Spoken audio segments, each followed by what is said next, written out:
কৃষ্ণ নাম করতে করতে কৃষ্ণ আর নাম অভিন্ন। তাই ভক্তগণ যখন কৃষ্ণ কৃষ্ণ বলে কাঁদেন, কৃষ্ণ তার জিহ্বার মধ্যে নৃত্য করেন। আর কি করেন না, তার সমস্ত ইন্দ্রিয়গুলোকে চেতনা পাইয়ে তার চরণে স্থান দেন। হরে কৃষ্ণ কৃষ্ণ কৃষ্ণ হরে হরে, হরে রাম রাম রাম হরে। এই 16 নাম 32 অক্ষর সমন্বিত মহামন্ত্র কীর্তন করার কথা বলা হয়েছে।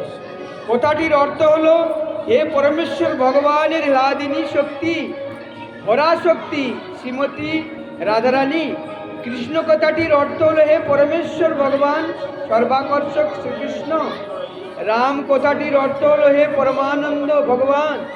এইভাবে সম্বোধন করে ভগবান পাদপদ্মের সেবা প্রার্থনা করতে হয়। অর্থাৎ মহামন্ত্রের তাৎপর্য হলো, হে ভগবানের অন্তরঙ্গা হ্লাদিনী শক্তি রাধারানী, হে সর্বাকর্ষক শ্রীকৃষ্ণ, হে আনন্দ বর্ধনকারী পরমেশ্বর ভগবান, কৃপা করে আমাকে আপনাদের পাদপদ্মের সেবায় নিযুক্ত করুন। আর দীক্ষা অপেক্ষা করার প্রয়োজন নাই, আগে থেকেই প্রতিদিন মালাতে ঠিক মতো জপ করতে শিখে রাখা আবশ্যক। কলিকালে নাম রূপে কৃষ্ণ অবতার, নাম হইতে সর্বজীবের নিস্তার। নাম বিনা কলিকালে নাহি আর ধর্ম, সর্বমন্ত্র সার এই নাম, এই শাস্ত্র মর্ম। কলির বদ্ধ জীবের উদ্ধারের জন্য কলিযুগ পবন অবতারী শ্রীকৃষ্ণ চৈতন্য মহাপ্রভু গোলকের প্রেমধন হরিনাম সংকীর্তন এই মহামন্ত্র প্রদান করেছেন এবং নির্দেশ দিয়েছেন, এই দিব্য হরিনাম থেকেই সর্বসিদ্ধি হইবে সবার। কলের দোষ নিধে রাজন অস্তি, হ্যাকো মহান গুণ কীর্তনাদেব কৃষ্ণস্য মুক্ত সঙ্গ পরম ব্রজে। হে রাজন, কলিযুগ সমস্ত দোষে রাখো, কিন্তু এই কলিযুগে একটি মাত্র মহাগুণ রয়েছে, তা হলো কেবলমাত্র শ্রীকৃষ্ণ নাম কীর্তন করে জীব সংসার বন্ধন মুক্ত হয়ে ভগবানকে লাভ